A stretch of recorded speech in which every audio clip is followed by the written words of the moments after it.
اعوذ باللہ من الشیطان الرجیم، بسم اللہ الرحمن الرحیم۔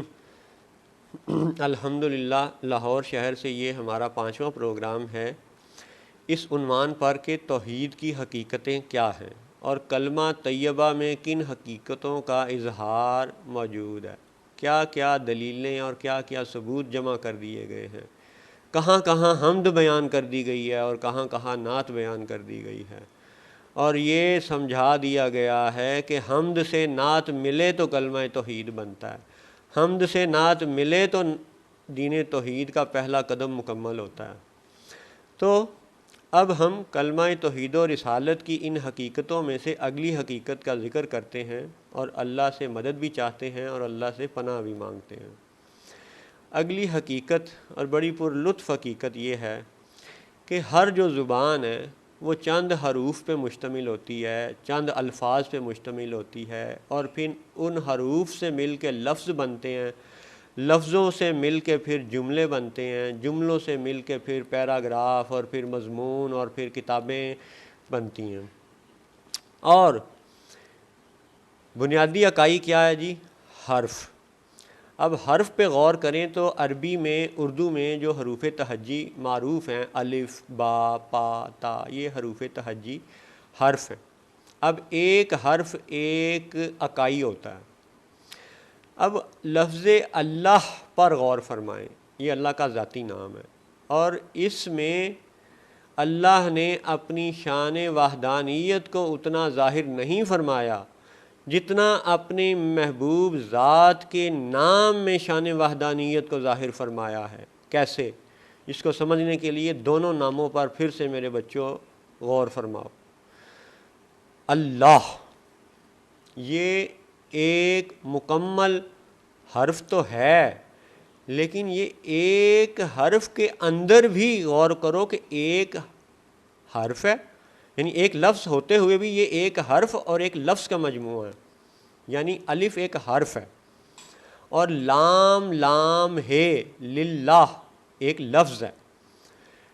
اب کیا دلچسپ اللہ کی یہ اس شان کا اظہار ہے کہ حرف الف وحدانیت کا اظہار ہے، حرف الف ایک ہونے کا اشارہ ہے، واحد ہونے کے معنوں میں آتا ہے، ایک ہونے کا مطلب اخذ ہوتا ہے، لیکن للہ لام لام ہے تو ایک لفظ ہے، تین لفظوں سے بنا ہوا، اور للہ کا مطلب ہوتا ہے اللہ کے واسطے، اللہ کے لیے، اللہ کی خاطر۔ تو پھر غور کرو، الف ایک، للہ اللہ کے لیے، اللہ کی خاطر، اللہ کے واسطے۔ تو وہ کون ہے جو اللہ کے واسطے ہے، اللہ کی خاطر ہے، اللہ کے لیے ہے؟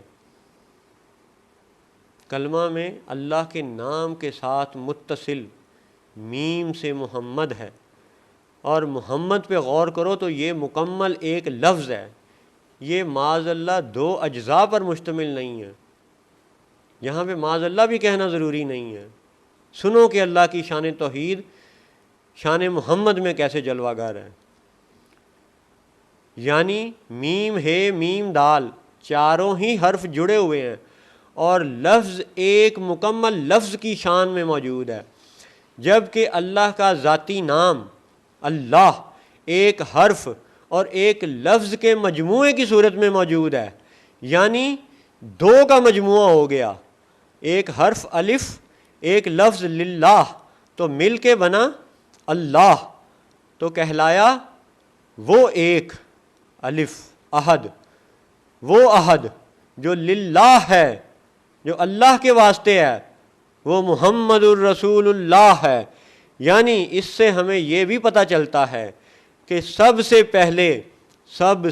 پہلے اللہ کے نور سے نور محمد کو تخلیق کیا گیا صلی اللہ علیہ وسلم، اور اس وحدانیت کی شان کو یوں ظاہر فرمایا گیا کہ جب وہ اللہ اپنی خالق ہونے کی شان میں واحد تھا، اور جب یہ حضور صلی اللہ علیہ وآلہ وسلم مخلوق ہونے کی شان میں واحد تھے، ابھی کچھ بھی تخلیق نہ ہوا تھا، باقی صرف اللہ اور صرف محمد، تو اللہ نے محمد کے نور کو اس لیے تخلیق فرمایا کہ کوئی ایسا ہو جو مجھے پہچانے، اور پھر وہ کتنا عرصہ ایک دوسرے کے جلووں میں محو رہے یہ اللہ اور رسول ہی بہتر جانتے ہیں۔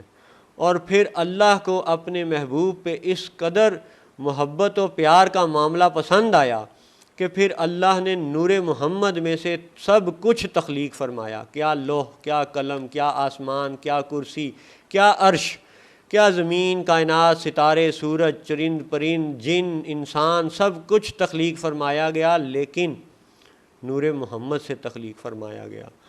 اور سب کے لیے وحدانیت کی شان کو نام محمد میں ظاہر فرمایا گیا کہ محمد ایک مکمل لفظ ہے اور اسی کی پہچان مقصود ہے، جبکہ اللہ کا نام ایک حرف اور ایک لفظ پر مشتمل ہے، یعنی الف حرف اور للہ لفظ۔ تو اب وہ الف، وہ ایک، وہ واحد جو للہ ہے، جو اللہ کے واسطے ہے، وہ محمد الرسول اللہ ہے۔ یہ کلمہ طیبہ کی وہ حقیقت ہے جس پر ہمارے سارے دین کا دار و مدار ہے، ہمارے ایمان کا دار و مدار ہے، اور یہ نعتوں اور حمد کا وہ مجموعہ ہے، وہ مرکب ہے جسے ہم کلمہ توحید کہتے ہیں۔ تو کلمہ توحید کی اس انتہائی دلچسپ حقیقت کو مزید سمجھنے کے لیے آگے بڑھیں گے انشاءاللہ، اور مزید دیکھیں گے کہ کیا یہ سب کچھ اللہ کی پہچان کے لیے تخلیق کیا گیا ہے یا محمد الرسول اللہ کی پہچان کے لیے تخلیق کیا گیا ہے۔ تو میرے دوستو، بچوں، یاد رکھو کہ اللہ کا نام بھی لفظ واحد نہیں ہے، بلکہ ایک حرف اور ایک لفظ کا مجموعہ ہے، جبکہ محمد لفظ ایک مکمل لفظ ہے، ایک جامع لفظ ہے، دو حروف کا مجموعہ نہیں ہے، دو الفاظ کا مجموعہ نہیں ہے۔ حروف تو ہیں 4، لیکن 2 الفاظ نہیں ہیں۔ اب یہ بھی یاد رہے کہ الف ایک حرف ہونے کی شان میں ایک لفظ بھی ہے، اسی وجہ سے تو اس کا مطلب ایک ہے۔ الف ایک حرف ہونے کی شان میں ایک لفظ بھی ہے، اسی لیے اس کا مطلب ہے واحد۔ تو گویا کہ اللہ کا نام حروف و الفاظ پہ مشتمل ہے، 2 کا مجموعہ ہے، جبکہ محمد ایک لفظ ہے۔ تو خلاصہ یہ ہوا کہ شان وحدانیت دکھانا محمد الرسول اللہ کی مقصود ہے، اور یہی کلمہ توحید کا اہم ترین پہلو ہے۔ اور اس اہم ترین پہلو کو ذہن میں رکھتے ہوئے جب آپ حمد و نعت کے سلسلے میں آگے بڑھیں گے تو انشاءاللہ دل میں مزید اطمینان پائیں گے۔ السلام علیکم ورحمۃ اللہ وبرکاتہ۔